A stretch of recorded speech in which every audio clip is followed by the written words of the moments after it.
নমস্কার বন্ধুরা, আজকেও আমি চলে এসেছি একটা নতুন রান্না নিয়ে। আজকে করব কচুরলতি দিয়ে চিংড়ি মাছ। তার জন্য আমি প্রথমে কচুরলতিগুলোকে ভালো করে ছাড়িয়ে কেটে নেব টুকরো টুকরো করে। কাটা হয়ে গেছে। আমি এবার ভালো করে কচুরলতিটাকে ধুয়ে একটু জল দিয়ে গ্যাসে বসিয়ে দেব ভাপিয়ে নেবার জন্য। ভাপিয়ে নেবার পরে আমি জলটা ঝরিয়ে নেব। আর ওইদিকে আমি 2টো কাঁচা লঙ্কা আর 1 চামচ মতো সর্ষে বেটে নেব। আর এদিকে আমি চিংড়ি মাছ নিয়েছি, ভালো করে ধুয়ে পরিষ্কার করে নুন আর হলুদ ভালো করে মেখে নেব। আর এদিকে আমি নিয়েছি একটা পেঁয়াজ কুচি আর 7-8 কোয়া মতো রসুন, সেটা আমি কুচি করে নিয়েছি। আর 4টে কাঁচা লঙ্কাও কুচি করে নিয়েছি। আর নিয়েছি হচ্ছে যে সর্ষে বাটাটা আর নারকেল কোড়া নিয়েছি 3-4 চামচ মতো। এদিকে আমি গ্যাসে কড়াই বসিয়ে দিয়ে তেল দিয়ে দিয়েছি 2 চামচ মতো। দিয়ে যে ভাপিয়ে নেওয়া কচুরলতিটা ছিল সেটা দিয়ে একটু ভেজে নেব। আর অল্প পরিমাণে একটু লবণ আর একটু হলুদ দিয়ে দেবো। দিয়ে মোটামুটি 3-4 মিনিট মতো ভেজে নামিয়ে নেব।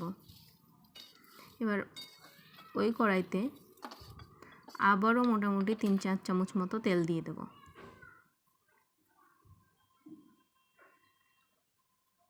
তার মধ্যে দিয়ে দেবো 1/2 চামচ মতো কালো জিরে ফোড়নে। এবার দিয়ে দেবো পেঁয়াজ কুচিটা দিয়ে 2-1 মিনিট নাড়াচাড়া করব।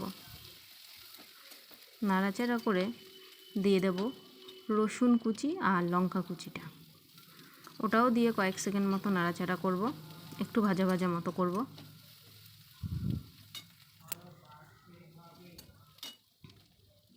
এবার দিয়ে দেব যে নুন হলুদ মেখে রাখা যে চিংড়িটা ছিল সেটা দিয়ে দেবো।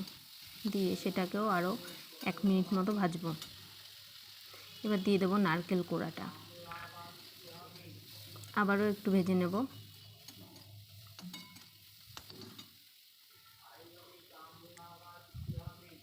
আর দিয়ে দেবো 1 চামচ কাশ্মীরি লঙ্কার গুঁড়ো, এটা রঙের জন্য।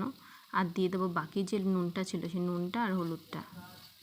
কারণ ওদিকে আমি কচুরলতিতে ভাজার সময় নুন দিয়েছি, তাই অল্প পরিমাণে দিলাম। দিয়ে আবারও কিছুক্ষণ নাড়াচাড়া করার পরে দিয়ে দেবো যে সর্ষে আর কাঁচা লঙ্কা বাটাটা, আর সর্ষে বাটা বাটি ধোয়া জলটাও একটু দিয়ে দেবো। দিয়ে একটু কষিয়ে নেব 2 মিনিট মতো। কষিয়ে নিয়ে কচুরলতিটা দিয়ে দেবো। আবারও একটু নাড়াচাড়া করব। নাড়াচাড়া করে অল্প পরিমাণে জল দিয়ে দেবো, 1/2 বাটি মতো জল দিয়ে একটু নাড়াচাড়া করে আমি মোটামুটি 7-8 মিনিটের জন্য ঢাকনা চাপা দিয়ে রেখে দেবো। গ্যাসের ফ্লেম লো করে রাখবো। এবার ঢাকনা খুলে 7-8 মিনিট পরে নাড়াচাড়া করে নামিয়ে নিলে রেডি কচুরলতি চিংড়ি। একবার এটা করলে দ্বিতীয়বার এটাই করতে চাইবেন, অন্য কোনো রেসিপি করবেন না। যদি ভালো লাগে একটা লাইক করবেন, কমেন্ট করবেন, শেয়ার করবেন। ধন্যবাদ।